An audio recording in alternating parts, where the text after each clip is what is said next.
Bonjour, aujourd'hui on va pas aller dans les territoires, on va aller dans la tradition de la cuisine française, cuisine ou pâtisserie. On va faire une pâte qui sert toujours, la pâte brisée, comme je vous avais promis la fois dernière pour la quiche Lorraine. Donc la pâte brisée, comment c'est fait? C'est maintenant. Si on a un plan de travail, on l'a fait sur le plan de travail, on peut la faire aussi dans un saladier. On met la farine, alors plutôt une farine type 55. Donc on met le beurre qu'on a laissé tempérer, coupé en petits morceaux dans la farine. Alors la recette, elle est assez simple. C'est un poids de farine et la moitié de beurre. On prend la farine et on écrase légèrement les petits morceaux de beurre. Il faut bien tous les écraser. Et après, on va les sabler comme ça, mais pas trop. Jusqu'à temps qu'il n'y ait plus de gros morceaux, mais surtout, il faut qu'il reste des morceaux de beurre encore. Alors évidemment, on se lave les mains au début. On fait une fontaine. On va mettre de l'eau. Alors de l'eau, on pourrait en mettre entre 80 et 100 grammes pour 250 grammes. Mais en fait, ça dépendra de l'absorption de la farine. Donc, quand c'est des pâtes qui sont simples comme ça, la pesée, elle est toujours un tout petit peu plus aléatoire. Petite précision, on avait mélangé le sel et la farine, 5 grammes de sel. Une fois qu'on a mis le jaune d'œuf, on va juste commencer à mélanger avec ses 3 doigts. Là, on s'aperçoit vite qu'il va manquer de l'eau, donc je vais toute la mettre. Je suis sûr de mon coup.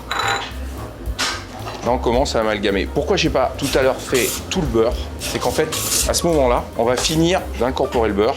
Et là, on fait attention de ne pas trop travailler la pâte. La pâte brisée, c'est une pâte qui se travaille peu pour éviter de lui donner du corps et éviter de trop la sabler. C'est pas une pâte sablée. Une fois qu'on en est là, on va donner 2-3 coups comme ça avec la paume de la main. Ce qui s'appelle, on va phraser la pâte. On voit qu'elle change tout de suite en 2-3 fois et là, on s'arrête. Elle n'est pas totalement homogène, mais là on s'arrête. Et là on s'amuse à ramasser tout ce qu'il y a sur le plan de travail, tout ce qu'il y a sur les doigts. On la boule légèrement. Voilà. La pâte, comme vous le remarquez, si je la travaille plus, je vais lui donner du corps. Pour vérifier qu'il n'y a pas trop de corps, on met son doigt dedans et on voit que le trou reste. Quand elle est trop travaillée, ça veut dire qu'elle va rétracter à la cuisson et ça donne des pâtes qui sont moins croustillantes, moins bonnes. C'est un détail qui a son importance fondamentale. Si on veut l'utiliser tout de suite, ce qu'on fait, on va l'étaler un tout petit peu comme ça. On va la mettre dans une assiette, on la recouvre d'un papier film. Pourquoi je l'ai étalée? C'est pour qu'elle refroidisse plus vite, parce qu'on va la mettre au frais. Une fois qu'elle sera fraîche, d'ici 20 minutes, on pourra l'utiliser pour faire la quiche qu'on a fait la dernière fois, ou peut-être vous, votre recette de tarte que vous faites à la maison. En tous les cas, cette pâte, elle a de l'utilité, et cette utilité, c'est faire des délicieuses tartes, quiches et autres salées.